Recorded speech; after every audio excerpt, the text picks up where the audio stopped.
la yoon voilà yooyu nag des koy waxtaane ñu ngi ndokkeel xale yi nga xamante ni am nañu jom liggéey rek a leen ñor ak topp diine ji am ay guide yoo xamante ni ñoo leen di woon yoon wi donc ci kanam tuuti daañu waxtaane màggal googule.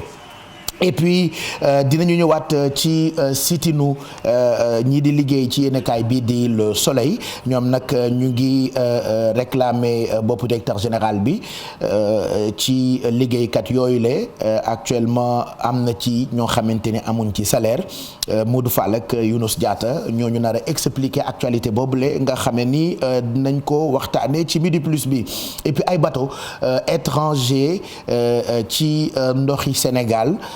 Cadre de concertation pour le développement de la pêche artisanale ñu ngi prévoir def ab grève ñetti fan ñoom nag dañuy constater ab désarroi wu nappkat yi ak seeni njaboot ci ni jën manqué bateau industriel yeeg seen i taxawaay ci waaxi Sénégal yi loolee dafa indi ay gàllankoor on en parle tout à l'heure ak Ousseynou Diop mi nga xamee ni ñaari lépp lu xew Ndar moo ñu koy baaxee ci télévision Futur Média et puis déjeuner de solidarité ci 37 sénégalais yu dëkkoon ca dëkk bu ñu naan Ukraine occasion la boo xamante ni consulat bi ci boppam bu nekk consulat wu Sénégal bi nekk France échanger ak ñoom ngir jéem leen dimbali ñoom nag -5 ñu faatu ndax dëkk ba ñu jógee ab guerre fa am diggante Russie la ak ñoom di Ukraine puisque sénégalais yaa ngi fépp on va revenir sur ce déjeuner de solidarité ngir fanweer ak juróom-ñaari doomi Sénégal yu nekkoon foofee nga xamante ni moo di Ukraine.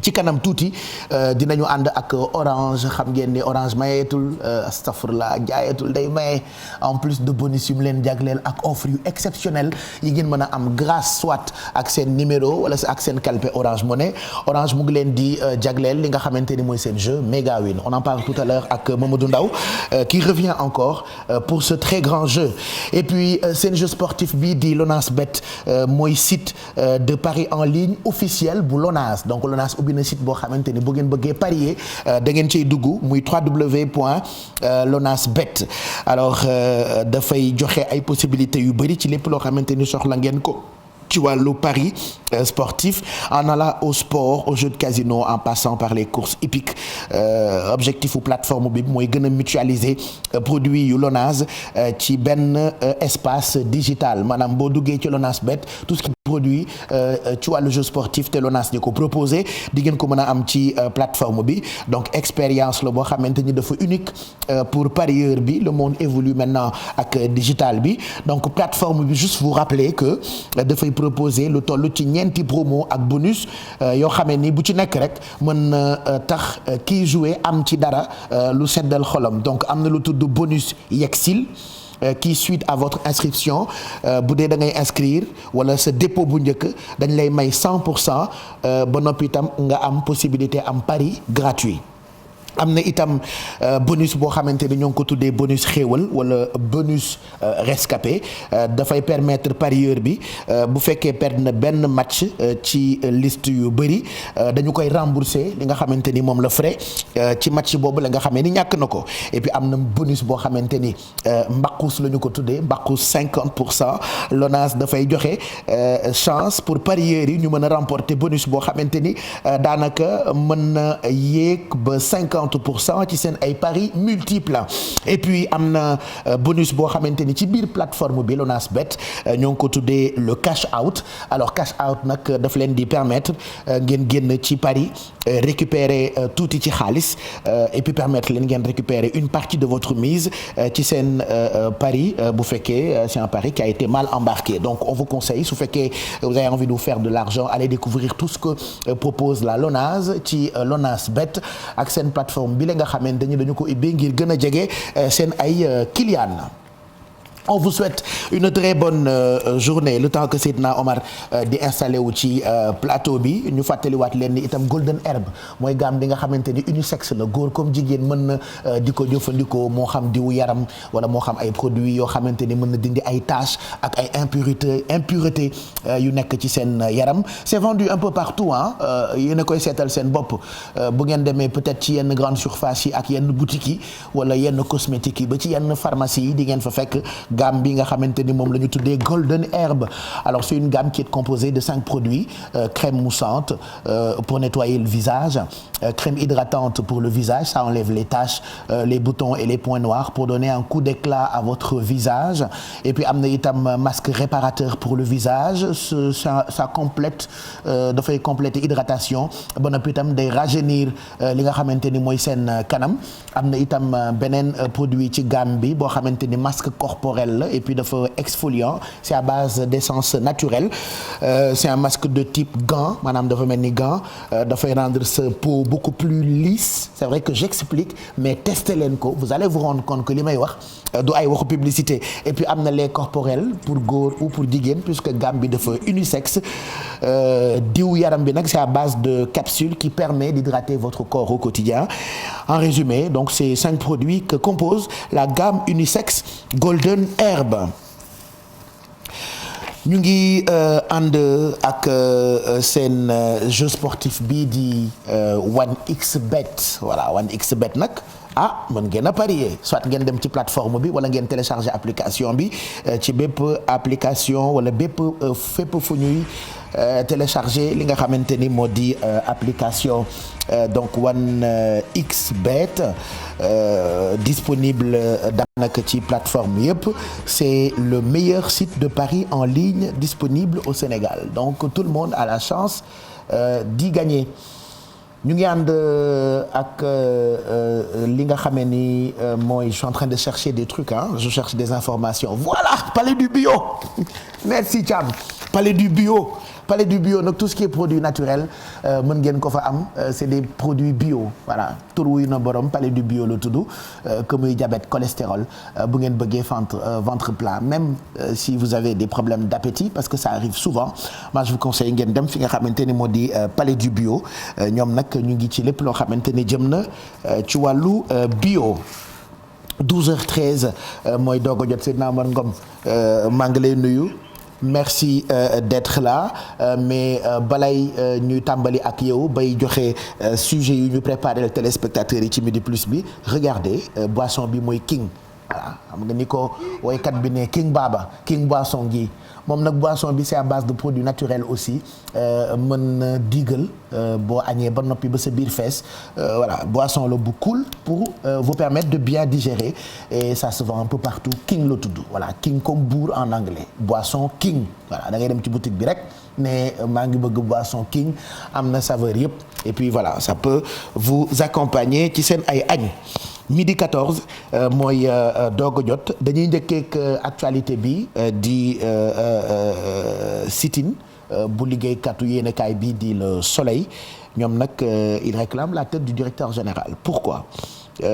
Gestion bi moo leen xaw a naqadi ba noppi itam am na ci ay liggéeykat yoo xamante ni ñu ngi ci yéenekaay boobule ñu ngi ñuy xamal ni ba léegi jotuñu ci seeni salaire.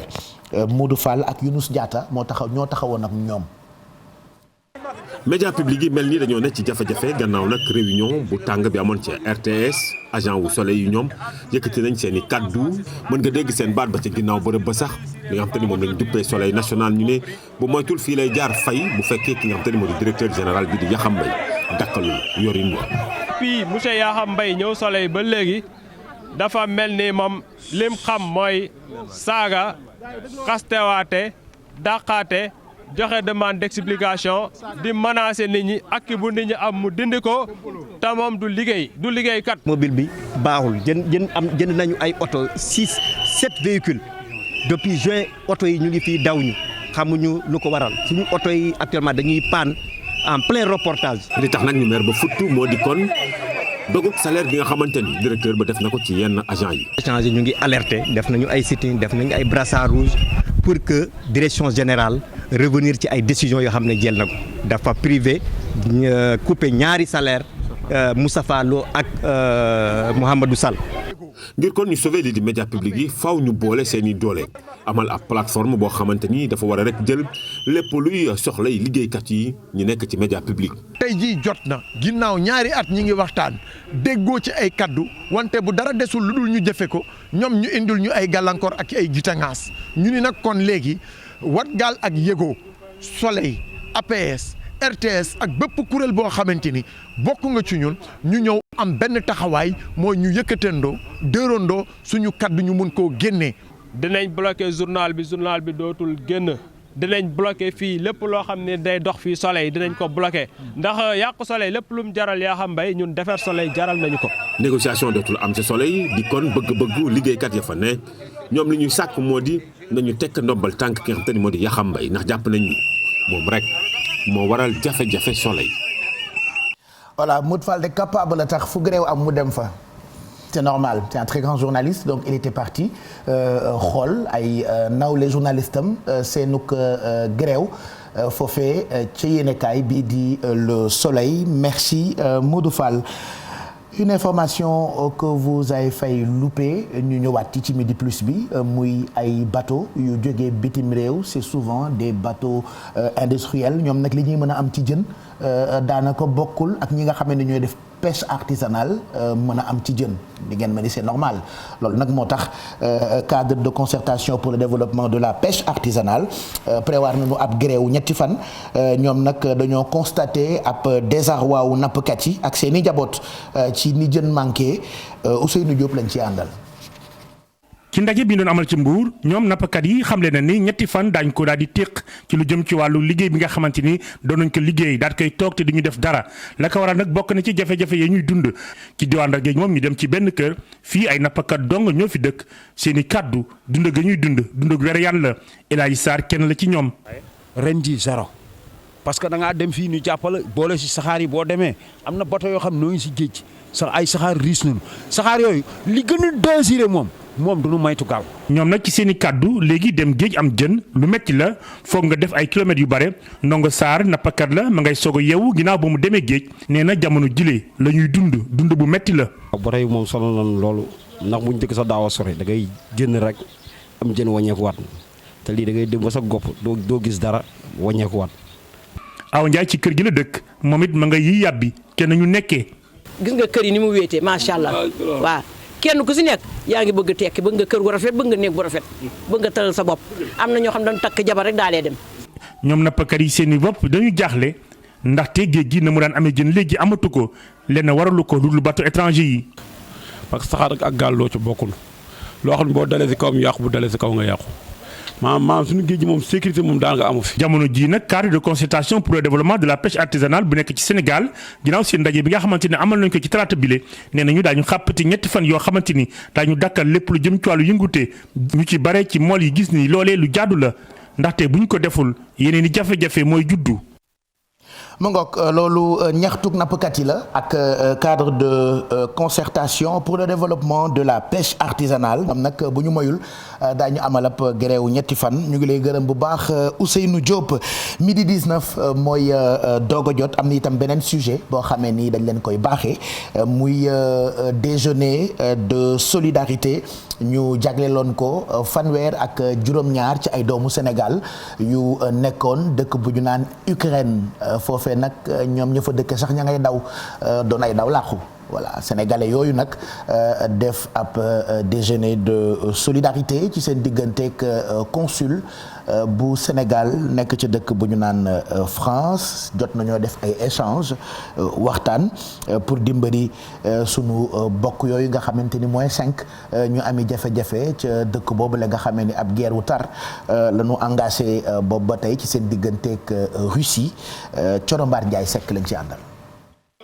booy soog a gis lii da ngay yaakaar ni ci ab restaurant nga nekk déet fii consulat bu Sénégal ca France la bërëb bile fanweeri doomi Sénégal ak juróom-ñaar yu dawee ca guerre ba ca Ukraine ñoo fa daal di nekk ñoom ñile lu tar lañu daj balaa ñoo dugg si foofule ca France lii François Ayadi di wax lu doy waar la. day jóge sama ville ma newoon Odessa pour dem directement en Pologne léegi train boobu noonu ñëpp dugg ñu waroon dugg ñu ne du ngeen dugg léegi ci loolu nag ñun amoon nañu fa benn intermédiaire léegi ci moom la ñu jaar moom mu négocier lañu ak benn passeur voilà kooku ñu waxtaan ak moom mu d'accordoon ci $100 ñu dugg après bi train bi déparé ci biir àll bi waa ji ñëw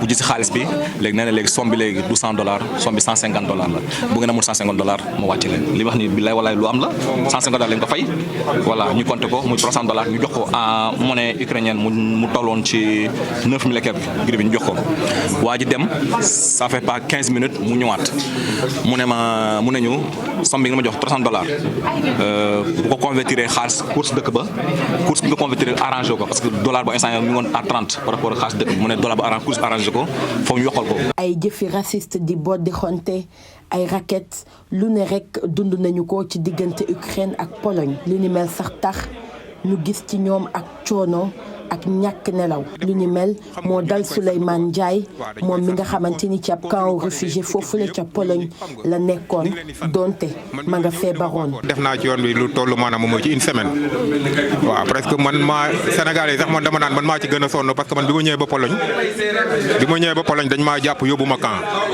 parce que kayitu réfugié laa génne woon parce que boobu dama feebar dama amee nu mu tuuti mettitu biir. li wër table yi ngeen gis ay étudiants wala sax ay commerçants yoo xamante ne seen lépp bàyyi nañ ko ca Ukraine ngir rek wut si ndimbal ci autorité diplomatique yu Sénégal yi le waaye bu bees ci nekkin bu bees dafay xaw a métti si ñoom mooy taxawu leen ci bépp anam ci bépp fànn ba seen réinsertion fii ci dëkk bi nga xamante ne moom lañ fi nekk muy France mu mën a yemb ci ñoom. ñoom ñii ñu ngi yaakaar seen dund ñu defaraat ko foofule ca France waaye nag mel na ni dinañu soxla ab diir ngir ñu mën a fàtte li ñu jot a dund.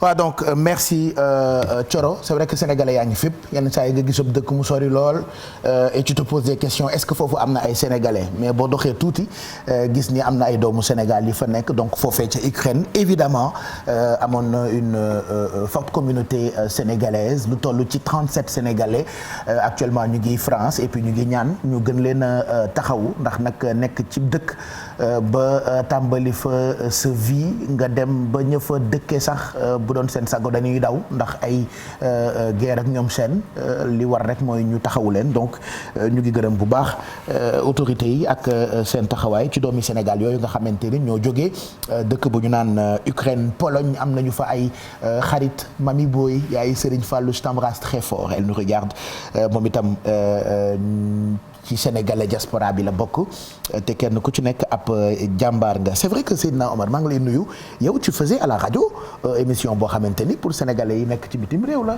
ñu tuddee leen ay moodu moodu. émission bu ñuy wax Allo Diaspora. Allo Diaspora waaw gannaaw la fay donc mu nekk émission boo xam ne xam nga comme li nga wax rek. sénégalais yi ñu ngi fépp ci àdduna donc ay Pologne.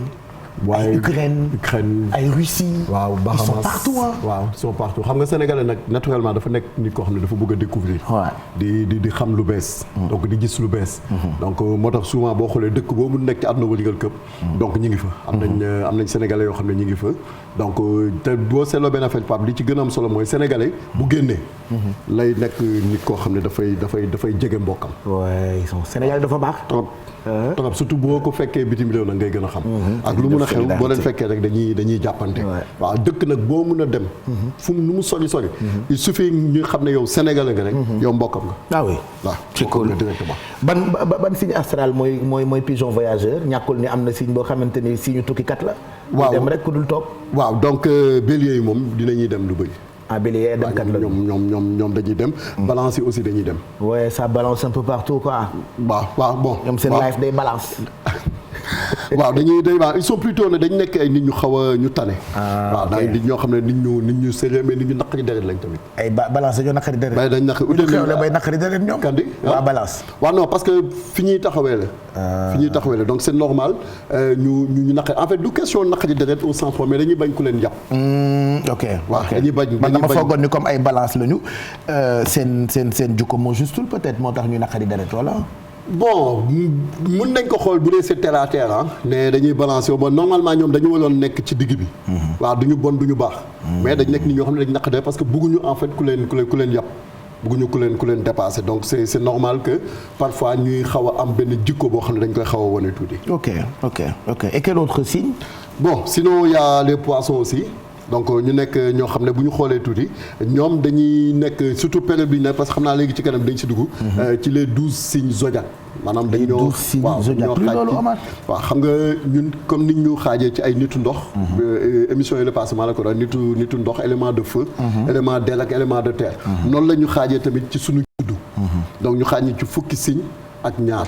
donc loolu la ñuy wax horoscope.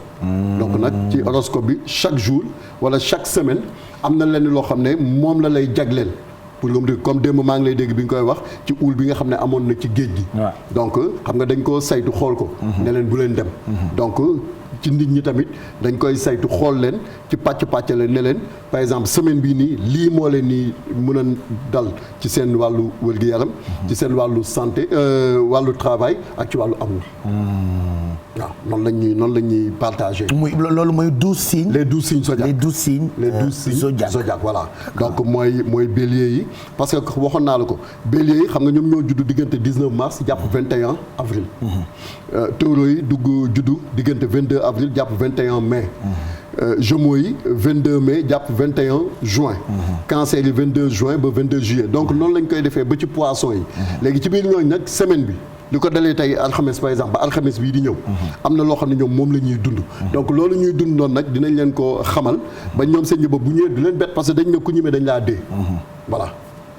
d'accord donc signes yi benn par benn la ba muy 12. benn par benn la ba muy 12 ci date yi ñu judd ci 12 mois yi. d'accord si lañ ñu dagg pàcc lay ñu. donc comme tey jii bélier yi exemple ñoom diggante 19 mars ba le 21 avril ñoom si lañ bokk. ñi judd ci période boobu noonu yëpp ñoom ay bélier lañ. ñi judd ci diggante 22 avril. ba le 21 mai yëpp ñoom ay taureau lañ. donc ñooñu dañuy nekk ñi nga xam ne. noonu lañ ko pàccalee ba mu dem ci poisson yi. donc boo xoolee même verseau yi ba ci capricorne yi sagittaire yi scorpion balance donc ñooñu ñëpp dañ nekk nit ko nga xam ne par exemple ci semaine bi yëpp. dañuy wax ne la moytul exemple tey jii nii ñi nga xam ne ñoom ñooy bélier yi. semaine bii nii bu ñu deful attention rek seen vie sentimentale day tas. bélier yi. non mais amul sarax bu ñu mën a génne ñoom waa bélier. non fii moom ay sarax du loolu nit ki la comportement doomu aadama bi la. xam nga susceptibilité. baaxul Pape est-ce que xam nga ñi tas ñu ci gën a bëri susceptibilité moo leen koy indil.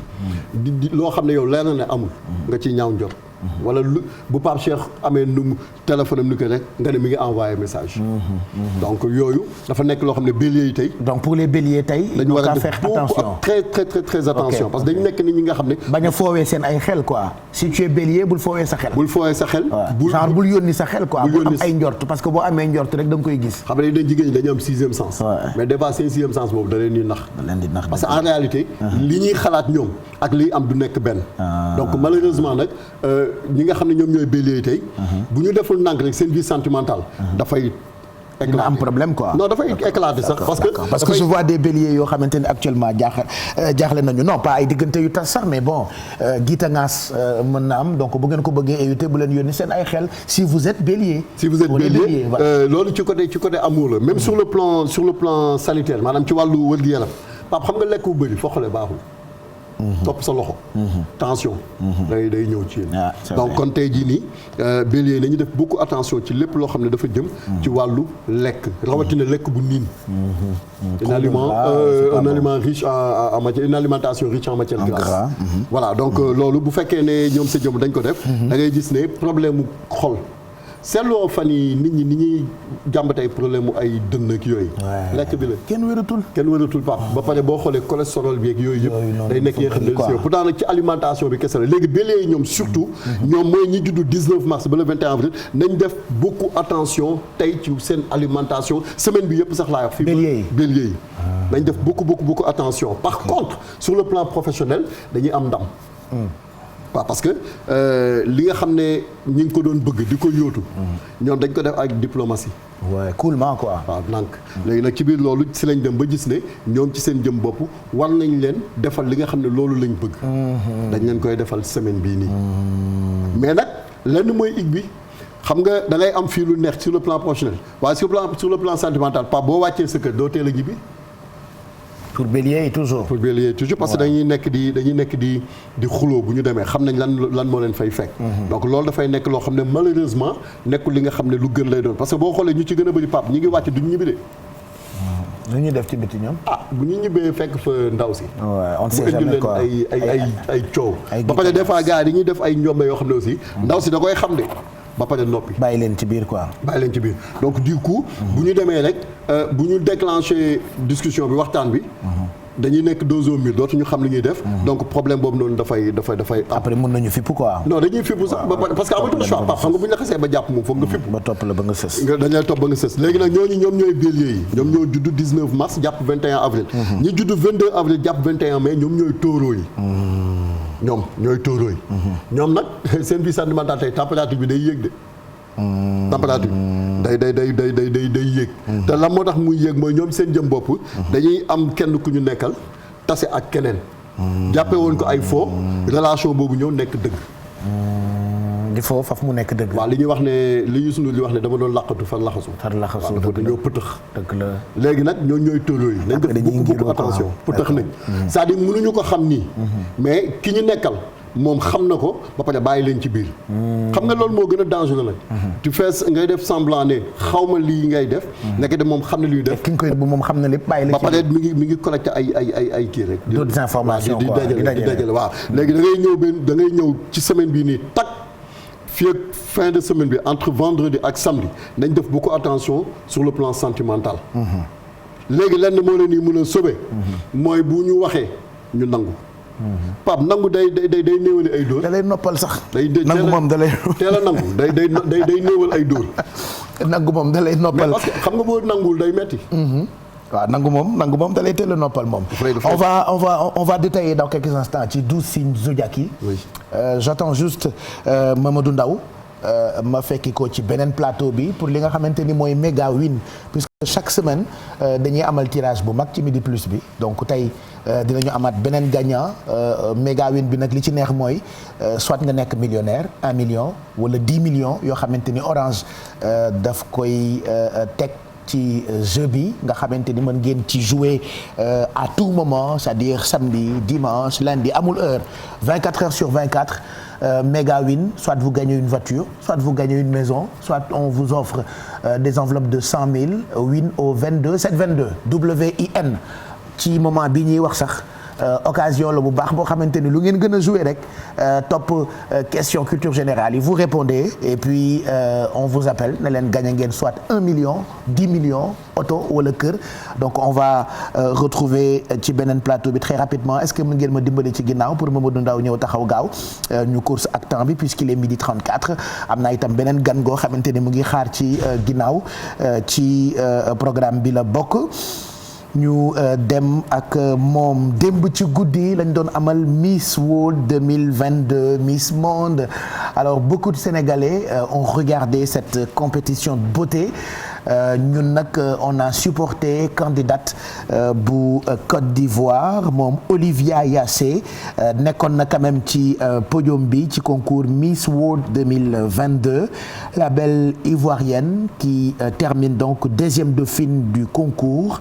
Une toute première dans l'histoire de l'Afrique francophone donc c'est la première fois ci histoire u Afrique francophone que ñu am Miss bu yéeg ci podium bi voilà on avait tellement confiance en elle oui parce qu'elle est trop jolie et puis am na bagage intellectuel moom mi di Olivia Yassé qui a représenté je dirais pas l'Afrique je dirais pas la Côte d'Ivoire mais toute l'Afrique ci compétition bi la nga xamante ni biig la ñu ko doon amal donc Olivia Yassé sur le podium du prestigieux concours Miss World cette très belle ivoirienne donc termine deuxième dauphine du concours et je répète que c'est une toute première dans l'histoire de l'Afrique francophone deuxième dauphine donc Miss World pour son brillant parcours bien qu'elle n'ait pas encore remporté sacre bi elle n'a absolument pas démérité et puis elle reste un modèle pour toutes ces filles et tous ces fils d'Afrique que tout est possible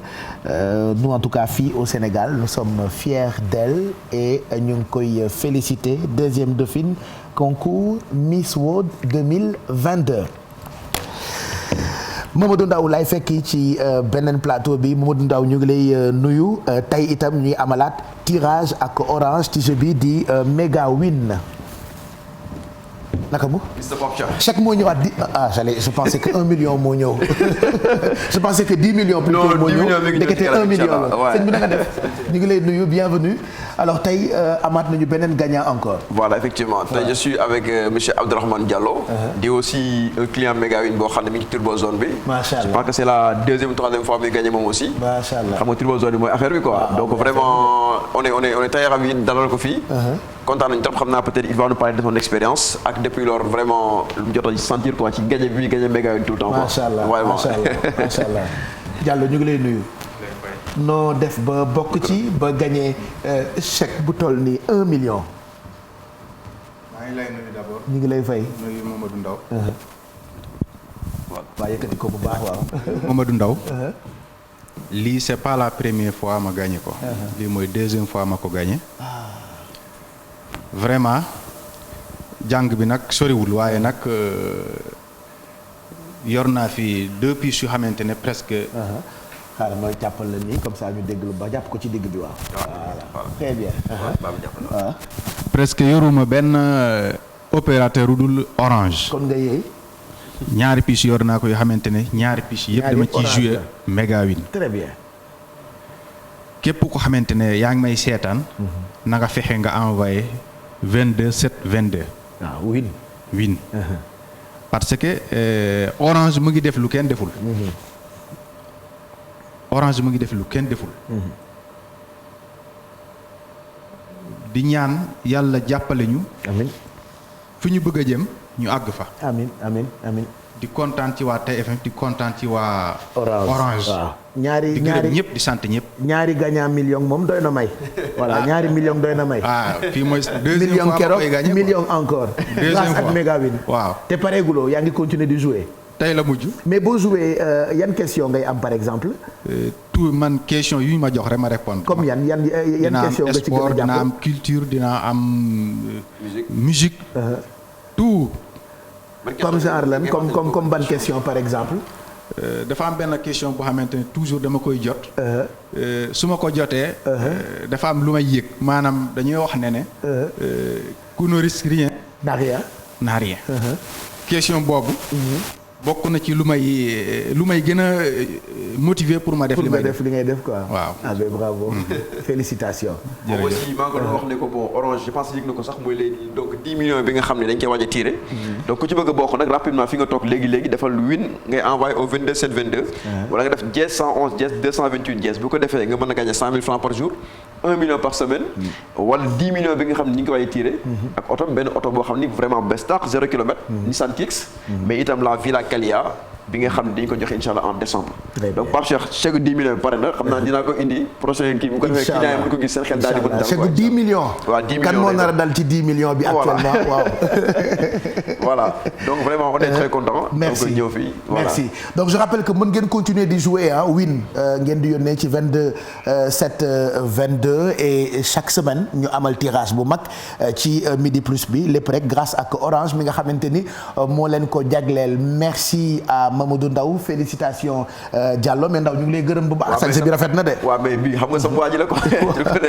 dafa ma doon waaj a këf. voilà c'est-à-dire finalement il est un animateur alors que nee naa ko de façon subtile dinaa ko def mu bëgg maa këf bon waxal ci sa waa ji kon waaw. voilà donc moom aussi xam naa ni moom mi ngi suivre Megawin parce que aussi c'est xam naa ni mi ngi suivre Megawin donc da bindu moom itam donc yéen couturiers yi yéen ñi nga xam ne yéen a gérer affaire yi yëpp na ngeen bindu ouvrier ku mën ci doon. waaw bii moom waaw Momar MBA donc vraiment voilà donc doon ko mën a. c'est très joli moom aussi na joué parce que Megawin moom ñëpp ci lañ bokk. très bien Pape Cheikh ñëpp ci lañ bokk kii daa bëgg a 10 millions bi. jëlal micro bi waaw téyel micro bi waaw. 10 millions yi moom laa bëgg. 10 millions yi. ginnaaw yàlla. TFM laa xam ne jeu bi am na. très bien. ma doon seetaan TFM ma gis affaire bi. ci saa si laa inscrire commencé di jouer. macha allah kon TFM jigadiwu la. nga gagné 1 million 2 fois. bàyyi leen ci xel 10 millions bi yàlla bàyyi xel nag ñëpp ñu ngi leen bàyyi. d'accord ndax damay ragal nag li daloon paa bi dal ko mooy kii bëggoon kër gi. Pape Cheikh ñaanal ma gagné kër gi. kon ñaanal ko nag mu gagné million. donc win au 22 722 mooy code bi donc bindu leen gaaw léegi ngeen envoyé SMS win au 22 722. jàpp Turbo Zone bu ko defee ngeen mën a tànn seen chance gagner 10 millions de francs CFA dans quelques semaines Inch'Allah. Merci Mamadou Ndao, merci aux équipes de Orange, félicitations à notre gagnant. Donc chaque semaine ñu amal tirage bi ci Midi Plus grâce ak Orange bi nga xamante ne moom la ñu àndal ci télévision Futur Média. Juste vous rappeler que dans quelques instants dinañu ànd ak rédaction bu télévision Futur Média. Faty Dieng moo ñu nar a présenté journal wolof bi bu Faty noppee vers les coups de 13h45 dinañu ànd ak Merry Beye Diouf mu wax ñu li xew biir internet ñoom ñaar ku ci toog ci plateau bi rek mën nañ la fa fekk bu ko defee nga jox ñu sa menu ci li ngay def ci biir Midi Plus bi en attendant qu'on retrouve Merry Beye Diouf pour loolu wala Faty Dieng pour titre journalu 13h bi je vais retrouver encore Seydina Omar Ngom pour que ñu dem ci 12 signes zodiaques yi alors Seydina Omar Ngom 12 signes yooyu laa bëggoon ñu bennal pour téléspectateurs yi. ok Pape donc oui comme ni nga ko waxee rek ni ma la ko waxee léegi aussi dañu pàccal ci fukki signe ak ñaar yoo xam ne nit ku nekk jamono bi nga judd loolu tax ñuy wax date de naissance jamono bi nga judd ci weer wi nga judd si lañ jël xayma leen ba ne yéen fii ngeen bokk donc kon bu ñu ko commencé ci ñi nga xam ne ñoom ñooy bélier yi donc ñoom dañu nekk ñi nga xam ne ñu ngi judd ci diggante le 19 mars jàpp 21 avril ñoom sur le plan sentimental tey dañu nekk nit ñoo xam ne seen gis-gis ak seen bëgg-bëgg ci wàllu amour day nekk loo xam ne dina xaw a tàng tuuti donc moo tax ci biir loolu ñoom dañ def attention rawatina bélier yu jigéen ñi parce que dafay am li ñuy wax maanaam susceptibilité ak di seetlu Pape ku seetlu gis te ku gis am lu la naqari parce que dinañ la laaj yow fan nga ko gisee doo mën a tontu donc loolu dafay nekk loo xam ne nañ si bàyyi xel bu baax ñi nga xam ne aussi ñooy bélier ba léegi ci wàllu santé wax naa la ko sànq ne la ci wàllu seen lekkin aussi nañ nekk ñoo xam ne nañ def attention surtout ci seen alimentation bu fekkee dafa am matière grasse daf leen indil ay problème mu jafe-jafe semaine bii nii ci wàllu wërgu-yaram ba pare aussi dafay am prise de poids boo xam ne dañ koy am maanaam am yaram donc loolu aussi di nekk loo xam ne dina leen sonal sur le plan professionnel maanaam ci wàllu liggéey relation yi nga xam ne ñu ngi koy am ak seeni supérieur maanaam ñi nga xam ne ñoom ñoo leen di jiite dafay baax ba dinañ am li nga xam ne moom lañ ci bëgg léegi nag ci biir loolu ci biir waxtaan bi nga xam ne dañ si waxtaan ak ñoom dinañ leen dimbale ba ñoom li nga xam ne dañ ko bëgg mu nekk loo xam ne luy sotti lay doon ñooñu ñoom ñooy ñi nga xam ne ñooy bélier yi donc bu ñu demee ci deuxième signe bi moom mooy taureau yi taureau ñoom ñoo juddu diggante 22 avril jàpp 11 mai ñoom dañu nekk nit ñoo xam ne seen vie sentimentale aussi dafay nekk période boo xam ne aussi dafay xaw a yëngatu tuuti du nekk li nga xam ne noonu lañ koy bëggee wala ni ñu bëgg mu doxee du ni demee léegi nag ci biir loolu Pape lenn dong moom moo leen mën a sauver seen couple mooy dialogue waxtaan kese uniquement dialogue donc moom moo mën a sauver seen couple tey jii nii mooy ñi nga xam ne ñoom ñooy taureau yi donc bu ñu indiwul dialogue ñu indi bras de fer rek dafay nekk loo xam ne jafe-jafe day am mu nekk nag ci côté ku góor gi wala mu nekk ci côté ku jigéen gi ci ni nga xam ne moom mooy wàllu wër gi yaram bi aussi day nekk nit ñi nga xam ne temps bi ñuy toog seen kër te defuñu dara Pape dañuy stressé parce que xam nga stress ci feebar yi gën a doy waar ci la bokk ñun nag fii peut-être Sénégal bàyyiwuñ ci xel noonu mais stress feebar la léegi nag tey jii nii ñi nga xam ne ñoom ñooy tóoree bu ñu toogee seen kër bougé wuñu demuñu fenn defuñu dara stress boobu dafay nekk li nga xam dafa leen di gane si te bu fekkee gane si ne leen mën na leen indil gàllankoor wàllu liggéey wërsëg dafay nekk li nga xam ne dafa leen di wuyu si tey ñu nekk nit ñi nga xam ne wax dëgg neex yàlla dafay am benn coup de fouet ci seen ay projet parce que xam nga des fois nit dina am projet mais du xam nan lay def ba mu sotti wala du xam fan lay jaar loolu aussi dafay nekk li nga xam ne tey jii nii dafay nekk bés boo xam ne dina leen jàppale ba seen projet yooyu mën a antu ñooñu mooy ñi nga xam ne ñoom ñooy taureau yi ñoom ñoo juddu 22 avril jàpp 21 mai Gémeaux yi ñooy ñi nga xam ne ñoo juddu 22 mai jàpp 21 juin ñoom dañu nekk nit ñi nga xam ne seen intuition wax dëgg yàlla baax na parce que dina leen teg ci yoon woo xam ne la nga xam ne ñoo ngi ko bëgg sur le plan sentimental dafay antu mais nag Pape est-ce que xam nga ne ñoom dañoo nekk nit ñi nga xam ne Gémeaux yi dañu am ay relation yu bëri yoo xam ne dañ ko doon am di ko nëbb affaire ba kalaate ñu weeru dañoo weeru affaire ba feeñ groupe boobu moom am na ñoo xam ne ñaanaluma leen ñu bokk ci ñu feeñ da nga ci gis sa bopp wala non Gémeaux ban signe nga man duma signe yooyu non xam naa doo signe yooyu mais damay laaj ndax waaw xam naa ko da nga ciy gis sa bopp laa ci man nu gis sama bopp gis nga si naa ma dama boole ñaar ma bëgg nga may ma jàmm tey boole naa gëmmentu boole sonn dafa sëy ngay def te nga tàllal. ok donc kon ñi ngi woon ci jumeaux yi. waaw non am problème ñi ngi woon ci jumeaux yi donc ñoom relation yi ñu amoon yëpp dajale ko mu làqatu woon. fi mu nekk nii dafay feeñoo grand jour. donc ci biir loolu nag dañuy nekk dans le désarroi total. li nga xam ne moom moo mën a nekk rek mooy nañ fay seen téléphone toog jàpp seen jàmm. loolu donc moo leen ci génn. muy jumeaux yi ci wàllu santé aussi. dañuy nekk ni ñi nga xam ne nañu moytu cumul de fatigue. ak stress. loolu dafay nekk li nga xam ne dafa leen di indil ay jafe-jafe. nañu moytu tamit lii di poussière moytu li nga xam ne moom mooy lumière bu ëpp. parce que dafay indi ay jafe-jafe ci seen wàllu bët. ba tey pour les Gémeaux ba tey pour les Gémeaux. ci wàllu liggéey aussi sur le plan professionnel dañ nekk ñi nga xam ne les rencontres là yi nga xam ne ñu ngi koy am. seen diggante ak yenn nit yi. c'est des rencontres yoo xam ne vraiment yu baax lay doon des rencontres constructives yoo xam ne dafa leen di mën a jàppale ba ñu mën a def benn bond sur le plan professionnel am li nga xam ne dañ ko bëgg ñoom ñooy ñi nga xam ne ñoom ñooy Gémeaux yi donc kon ci biir loolu ñoom nañ ci bàyyi xel bu baax ñu ñëw ci ñi nga xam ne ñoom ñooy cancer yi cancer yi xam nga ñoom ñoo juddu diggante 22 juin jàpp 22 juillet xam nga relation dafa am ay limites yoo xam ne nit waru ko dépasser. fiiraange bu ëpp Pape lan lay indi ci relation. ay xeex rek ay guerre mondiale. guerre mondiale waaw ok léegi cancer yi tey nañ def attention ci loolu. ndax fiiraange bu ëpp ba pare man bu fekkoon ne da ngay fiir ci loo xam ne lu am la.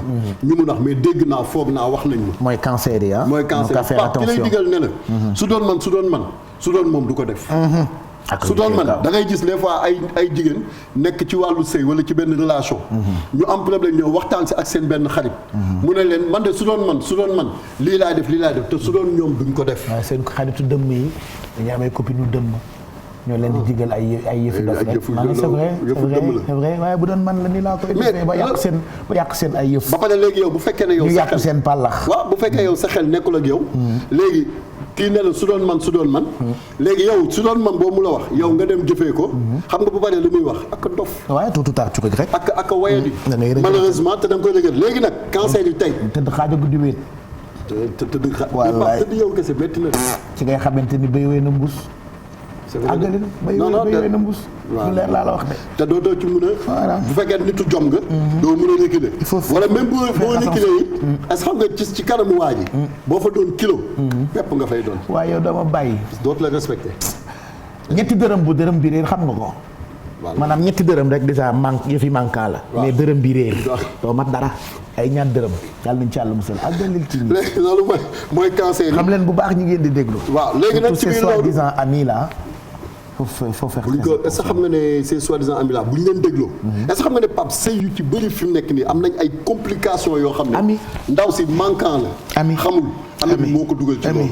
malheureusement léegi nag fa mu koy rëccoo ji ce sera trop tard sur le plan professionnel par contre dinañ bëri ay échec c'est normal Pape nit loo dugg ci nen génn ceeg nen nit lu mu mën a nekk boo ci dugg da nga koy togg ba mu ñor nga xool ko saytu ko pour boo ci duggee nga mun ci am ndam tey cancer yi bu ñu duggee sur le plan professionnel dugg ci sans xool ko bu baax def étude de projet bi xool faisabilité bi xool ndax mun na nekk ak yooyu buñ ci duggee da ci am échec te malheureusement loolu dafay nekk li nga xam ne dafay indi jafe-jafe donc ñoom ñooy cancer yi ñu ñëw ci ñi nga xam ne ñoom ñooy lions yi lions yi nag Pape xam nga ñoom ñoo juddu 23 juillet jàpp 22 août ñoom dañ nekk ñi nga xam ne seen bët yi dafa yàgg muuru parce que ñoom sur le plan sentimental ñoom dañuy nekk ñoo xam ne lu ñu leen wax dañ koy gëm waa ji da leen di jàpp di leen nax rek nee na nag jot na pour ñu ibbi seen bët ndax sinon day am un réveil brutal malheureusement pour ñi nga xam ne ñoom ñooy lions yi donc loolu dafay nekk li nga xam ne dafa am problème ba pare benn erreur Pape sànq yaa ngi ko doon wax nañ moytu di négliger seen proche yi xam nga tey jii nii nga ne da nga nekk ak Pape Cheikh rek foog ne yow yéeg nga au sommet say xarit ñi ngay àndal ñëpp nga bàyyi leen nekk ak moom kese malheureusement loolu dafay nekk li nga xam ne boo négliger say proche bu ñu demee ba xuloo am dootoo mën a delluwaat fa nga nekkoon donc loolu aussi nañ ci bàyyi xel bu baax a baax ci wàllu santé dañuy nekk ñoo xam ne nañ def marche am na nu ñu koy waxee ku xaw ma lan sa kër goro gëj fa waaw ku kii sa kër goro yi ma xam dafa bëri yow loolu xam nga xam naa ko kay mag laa ku def ci sa kër goro doo fa dellu par la force waaw léegi boo fa delloo nooy def xam gàcce da ngay rus gàcce da nga fay delloo moo tax doo fa sañ a delloo sax c'est pour te rejoindre ci li nga doon wax léegi nii mais en fait c'est tellement vrai que loolu moo bëri actuellement kii parce que da ngay dem sa kër goro wax fa loo xam ne Pape ak ndaw si bés boo leen jubóowee ndaw si ne la nañ dem seeti sama ñoom Pape nooy def dem bi dafay metti donc loolu dafay nekk li nga xam ne moom mooy lion yi donc ñoom ci wàllu santé aussi dañ nekk ñoo xam ne wax naa la ko léegi nañ def marche di naan ndox bu bëri au moins 4 à 5 litres d'eau par jour bu ñu ko defee ci seen wàllu santé dina leen mën a jàppale ci wàllu travail aussi dañu nekk nit ñi nga xam ne seen liggéeyu bopp moom moo leen yi mën a jàppale ba ñu mën a am réussite donte nag ñi ngi liggéeyal nit c'est bien mais seen liggéeyu bopp bu ñu mënee def benn activité parallèle moom mooy li nga xam ne moom mooy nekk li gën ci ñoom loolu bu fekkee def nañ ko dafay baax ñu dem ci ñi nga xam ne ñoom ñooy vierge yi ñoom ñoo juddu 23 août jàpp 23 août jàpp 22 septembre waaw ñoom ñooy ñi nga xam ne ñoom ñooy vierge yi Pape vierge yi dañ nekk ñi nga xam ne xam nga vierge boo ko déggee mooy fu dara newul maanaam ku set wecc waaw léegi nag dafay nekk li nga xam ne seen xel yi dañ koy formaté dañuy daj ak benn waay boo xam ne moo leen ëpp xel wala ku jigéen koo xam ne moo leen ëpp xel donc du coup daf leen ni dañ koy takk mu dugal ci ñoom xalaat boo xam ne dootuñu si mën a génn loolu dafay nekk li nga xam ne dañ def attention bu baax semaine bi sur le plan sentimental ci wàllu santé aussi dañuy nekk ñi nga xam ne dañu nekk en forme certes mais tout excès est nuisible rawatina ci seen wàllu alimentation ci wàllu professionnel nañu jàng li ñuy wax maanaam prudence par sens critique il faut être très prudent dans la vie ba pare bu ñu la critiquer il faut le prendre positivement bul Pape nit ki buñ la critiquer rek nga jël ko négativement baaxul loolu dafay nekk li nga xam ne yéen ñi nga xam ne yaa leen ñu vierge boo leen ko defee semaine bii nii affaire bi dafay nekk loo xam ne luy metti lay doon ñu dem ci ñi nga xam ne ñoom ñooy balance yi mooy ci signe mujj yi la ñoom ñoo juddu 23 septembre jàpp 22 octobre ñoom dañu nekk ni ñi nga xam ne boo xoolee Pape sur le plan professionnel dañ leen ni fal fenn mais ñàkk am xam-xam mooy tax ñuy def excès ba lañ leen fal lañ leen ci doon yaakaare duñ ko def xam nga nit warul ëppal baaxul comme yow man mi dafay soo waaw non soo boo parce que yaa ngi jàllale say message di ma jéem a ëppal baaxul ah ci am nay booy yu ma xam fii de say booy yoo xam ne noonu lañ mel donc ñooñu dafay nekk loo xam ne dañuy def attention bu baax a baax mais aussi ñuy di tase ak des personnes influentes yoo xam ne dañ leen di teg ci yoon yoo xam ne baax na xam nga Pape nag dañuy wax boo xeeñul parfum del jege kuy xeeñ parfum comme man ni may jegee ay tax nga xeeñ parfum loolu dafay nekk loo xam ne dafay am non man moo tax xam naa la sa xel mi xam naa fi nga jëm non moo tax xam ne loolu day am waaw donc voilà ok donc déjà loolu dafay nekk loo xam ne nañ ci bàyyi xel bu baax a baax ci wàllu santé aussi maux de tête maux de dents dafay nekk loo xam ne dafa leen di sonal trop donc kon tey aussi ñi nga xam ne ñooy balance yi nañ ci def attention bu baax a baax ok bu ñu jógee ci balance yi dañuy dem ci ñi nga xam ne ñoom ñooy scorpion yi léegi nag Pape scorpion yi dañ nekk nit ñoo xam ne dëgg la ñu baax lañ seen i mbir baax na mais dañ nekk nit ñoo xam ne dañu gaaw a mer dañu gaaw a gis seen bopp dañu gaaw a gedd loolu dafa nekk loo xam ne xam nga scorpion mooy jiit donc loolu nekk li nga xam ne lu baax la ci ñoom sur le plan sentimental ci wàllu santé ñu nekk nit ñoo xam ne war nañ mën a dem seeti docteur bu ñu feebar rek tëdd Pape Cheikh woo leen di leen wax ne ay jël leen fii sunguf bi wala jël leen garab bi wala benn affaire non feebar bi ñu am nañ dem seeti médecin docteur dafay nekk loo xam ne maanaam automédication baaxul donc nañ ci def beaucoup attention sur le plan professionnel aussi ñi ngi bëgg benn promotion mais Pape lu ñorul mënul nekk kon nañ xaar très bien lu ñëwul mënul nekk donc kon balance yi scorpion yi pardon nañ bàyyi xel ci loolu parce que dafay nekk loo xam ne mënul nekk ñi nga xam ne ñoom ñooy sagittaire yi maa ngi waaj a ñëw ci sa signe nag mooy yu mujj yi ban la verseau nga bu tax nga mujjeel verseau moo non poisson moo mujj non poisson moo mujj avant yow dama ne maa ngi ci signe mujj ñu ngi ci avant dernier yi quoi waaye ñu ngi avant dernier donc sagittaire yi dañ nekk ñoo xam ne ñoom ñoo judd 23 novembre jàpp 21 décembre ñoom dañu nekk ni ñi nga xam ne nañ bàyyi di torturer ki ñu nekkal parce que xam nga torture baaxul sagittaire yi billahi torturer de waaye tôt ou tard adduna bi day tourner torture morale boule bi day tourner physique la ñu gën a xalaat tôt ou tard waaw torture mentale bii nii moo gën a métti boobu dafa métti waaw boobu moo gën a boobu nag tey jii nii sagittaire yi nañ ko moytu ak ki ñu nekkal parce que dafay nekk loo xam ne dina leen indil ay jafe-jafe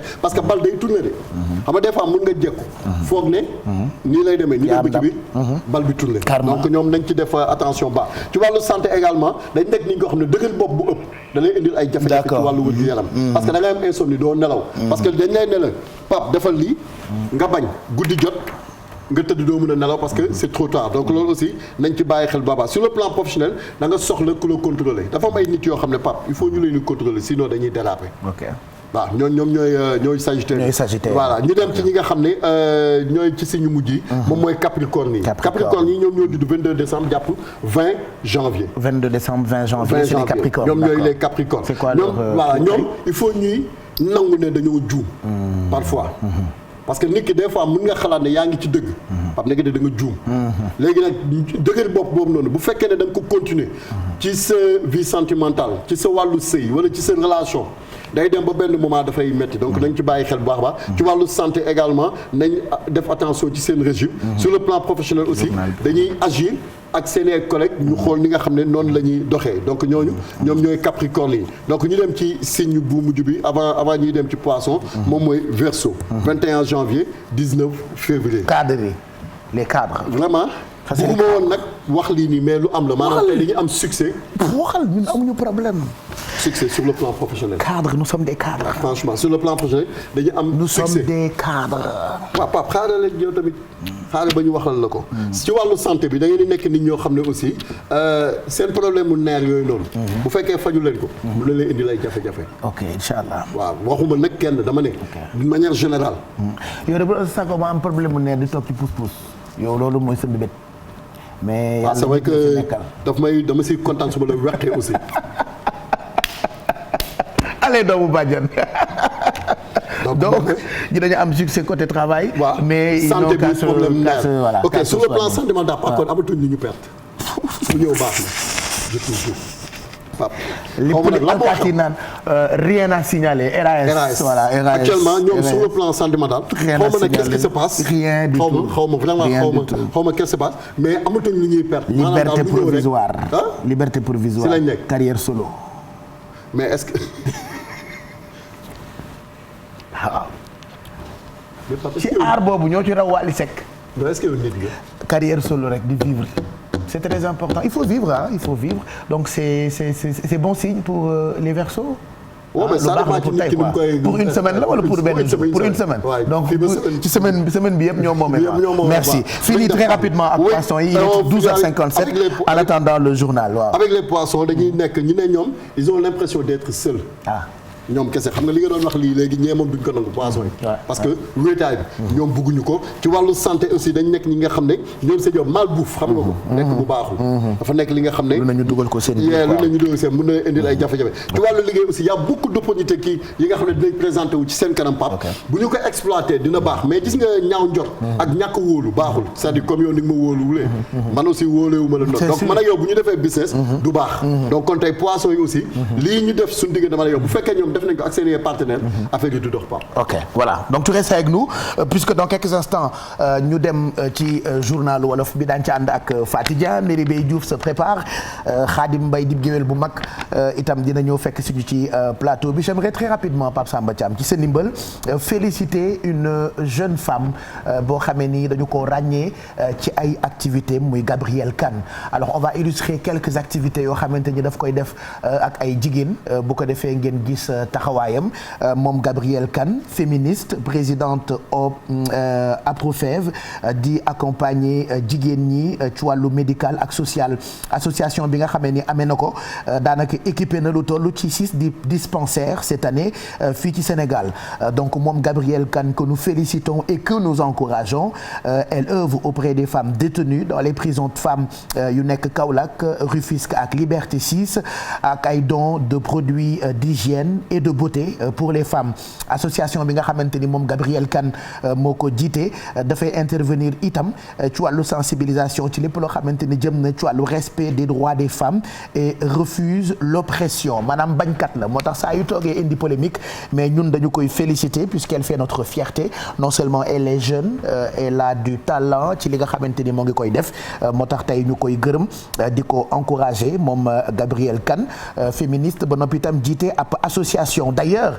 moom ak association yom jóg nañu pour def soirée de solidarité pour jéem a dimbali jigéen ñi nga xamante ni ñoo nekk ca dëkk bu ñu naan Salémata nag ab dëkk la bu nekk ca Kédougou foofee jigéen ña fa ne Gabrielle Kane ak association am dañoo jóg pour dimbali leen moo tax ñu woote guddi gu mag maanaam lépp lu ñu fa amee comme xaalis ci soirée bi fond bi yëpp dañu koy yóbbu jagleel ko jigéen ñi nga xamante ni ñoo nekk ca Kédougou rawatina waa Salémata guddi gi nag ñoo ngi koy amal le 18 mars suba ca fi nga xamante ni moo di teeru bi ce sera à partir de 21h entrée bi 100 000 table 1 million je vous donne juste des numéros de téléphone très rapidement au-delà de Wally Seck mi koy tëgg ak Ramdan au-delà de bànneex bi ngeen ci mën a am 1000 francs wala dërëm bu ngeen ko dugalee ci soirée bi lépp lu ñu fa am dañu koy yóbbu pour dimbali ay jigéen comme ni ko Gabriel Kane di defee ak association tout le temps donc je vous donne 2 numéros de téléphone nga xam ni tey rek ngeen am